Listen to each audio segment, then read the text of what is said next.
दोस्तों, अगर आप भी कुणाल पांड्या को शानदार खिलाड़ी मानते हैं तो हमारी इस वीडियो को लाइक जरूर कीजिएगा। दोस्तों, कुणाल की फिरकी बनी हैदराबाद के लिए काल का दूसरा नाम तो बिश्नोई के साथ मिलकर अमित मिश्रा ने लिख दिया। ऐतिहासिक जीत की इबादत। स्टेडियम में गेंदबाजों के दमदार प्रदर्शन के बाद राहु के बल्ले की बदौलत लखनऊ में मेहमानों को क्या खाया है। कभी ना भूलने वाली हार का स्वाद। तो आखिर कैसे दोस्त, सबसे खतरनाक टीमों के बीच हुए महामुकाबले में लखनऊ के सामने घुटने टेकने पर मजबूर हुई हैदराबाद। सबसे घातक गेंदबाजी लेकर कैसे लखनऊ ने कुचल दिया। ऑरेंज रामी का घमंड। इस महामुकाबले की पूरी हाईलाइट हम आपको दिखाएंगे, लेकिन उससे पहले आपको क्या लगता है, कुणाल पांड्या, रवि बिश्नोई और उमर मलिक में सबसे खतरनाक गेंदबाज आप किसे मानते हैं? कमेंट में जरूर बताइएगा। दोस्तों, नवाबों के शहर लखनऊ में होम टीम के सामने ऑरेंज रामी हैदराबाद की चुनौती दी। अपने आप से की सितारों की वापसी से हैदराबाद का कॉन्फिडेंस भी साथ में आसमान पर था।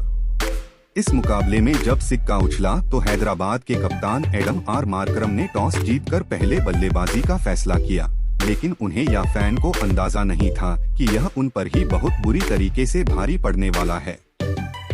बता दें, हैदराबाद के लिए अपनी टीम को एक धाकड़ शुरुआत दिलाने की रानी से एक नई ओपनिंग जोड़ी मयंक अग्रवाल के साथ अनमोलप्रीत सिंह मैदान में आए थे।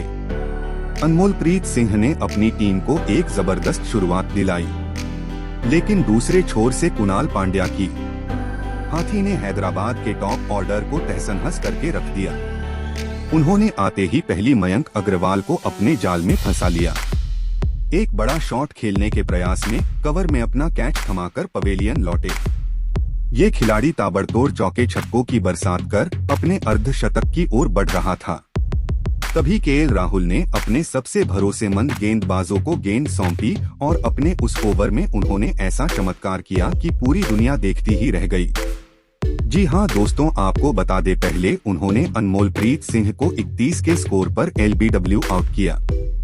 यहां तक तो सब कुछ सही था। हैदराबाद इस झटके से उबर जाती, लेकिन उनके बाद बल्लेबाजी करने उतरे कप्तान मार्करम को चारों खाने चित करते हुए कुणाल पांड्या ने उनके तीनों विकेट उखाड़ दिए। वो कुछ समझ पाते उससे पहले ही वो क्लीन बॉल्ड हो गए थे, जिसके बाद तो पूरे स्टेडियम में केवल कुणाल कुणाल के नारे ही लग रहे थे। वही हैदराबाद के तो पैरों तले जमीन खिसक गई थी, लेकिन हैदराबाद को असली झटका तो लगना अभी बाकी था। रवि बिश्नोई ने उनके सबसे महंगे खिलाड़ी ब्रुक्स को केवल 3 रनों के स्कोर पर क्लीन बॉल्ड कर अपनी टीम की जीत की इबारत लिखी। केवल 54 रनों पर उनके 4 बल्लेबाज पवेलियन लौट गए थे। उसके बाद तो हैदराबाद के फैंस भी अपनी हार की आवश्यक करने लगे थे। हालांकि उनके बाद बल्लेबाजी करने उतरे राहुल त्रिपाठी और वाशिंगटन सुंदर के बीच एक अच्छी पार्टनरशिप। उन्होंने बेहद धीमी रफ्तार से अपनी टीम को संभाला, लेकिन 100 रनों तक पहुंचने से पहले ही राहुल त्रिपाठी भी चलते बने। वह 41 गेंदों पर केवल 35 रन ही बना पाए। उनके आउट होने के बाद विकेटों की झड़ी लग गई। राहुल त्रिपाठी के पीछे पीछे शानदार बल्लेबाजी कर रहे हैं वाशिंगटन सुंदर को अमित मिश्रा ने पवेलियन की राह दिखाई। सुंदर भी 28 गेंदों पर 16 रन बनाकर पवेलियन की शोभा बढ़ाने लौट गए। आदिल जोशी को भी अमित मिश्रा ने केवल 4 के स्कोर पर चलता किया और हैदराबाद का 110 रनों का आंकड़ा पार करना भी मुश्किल लग रहा था, लेकिन अंत में बल्लेबाजी करने उतरे अब्दुल समद ने अंतिम ओवर में जयदेव उनादकट की धज्जियां उड़ाते हुए एक के बाद एक 2 छक्के जड़े दिए और अपनी टीम को 20 ओवर में 121 रनों का सम्मानजनक स्कोर तक पहुंचा दिया। टोटल स्कोर देखकर उनके फैंस की जान में जान आ गई थी। लखनऊ के लिए कुणाल पांड्या ने 3, अमित मिश्रा ने 2, वही यश ठाकुर के साथ वही रवि बिश्नोई को एक सफलता हासिल हुई। लखनऊ के लिए यह छोटा सा लक्ष्य चेंज करने के लिए कप्तान केएल राहुल के साथ काइल मेयर की जोड़ी मैदान में उतरी थी।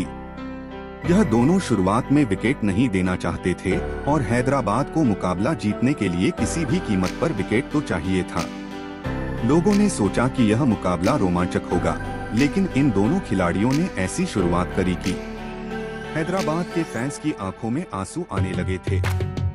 जी हां, पहले ही ओवर में भुवनेश्वर को निशाना बनाते हुए केएल राहुल ने एक के बाद एक दो ताबड़तोड़ चौकी जोड़कर हैदराबाद की हालत अभी से खराब करनी शुरू कर दी थी। दूसरे ही ओवर में गेंदबाजी में बदलाव हुआ, वाशिंगटन सुंदर गेंद लेकर आए, लेकिन रनों की रफ्तार में कुछ भी अंतर नहीं आया। केएल राहुल के साथ मानस ने इस ओवर में 2 चौके जड़कर अपनी टीम को 2 ओवर में ही 24 रनों के आंकड़े तक पहुंचा दिया था। इन दोनों ने अपनी टीम को एक ऐतिहासिक जीत की तरफ बढ़ा दिया था। यह हैदराबाद को वापसी का एक भी मौका नहीं दे रहे थे। उनके गेंदबाज विकेट के लिए एडी चोटी का जोर लगा रहे थे और इसका फल भी उन्हें बहुत जल्द मिला। 5वें ओवर में गेंदबाजी करने आए फारूकी ने मायर्स को अपने जाल में फंसा लिया। बड़ा 60 खेलने के प्रयास में बाउंड्री पर खड़े मयंक अग्रवाल के हाथों में गेंद दे बैठे और 14 गेंदों पर 13 रन बनाकर पैवेलियन की शोभा बढ़ाने लौट आए। उनके आउट होने के बाद बल्लेबाजी करने आए दीपक हुड्डा। लखनऊ ने 5 ओवर में 38 रन बना दिए थे, जहां से उन्हें यह मुश्किल नहीं होगा और हैदराबाद को लगातार दूसरी हार का स्वाद चखा देंगे। लेकिन दोस्तों, आपको क्या लगता है कौन सी टीम प्लेऑफ में क्वालिफाई कर सकती है? हमें अपने जवाब कमेंट में जरूर बताइए और ऐसे ही शानदार खबरों के लिए सब्सक्राइब करें। हमारे YouTube चैनल को वीडियो अच्छी हो तो इसे लाइक जरूर करें।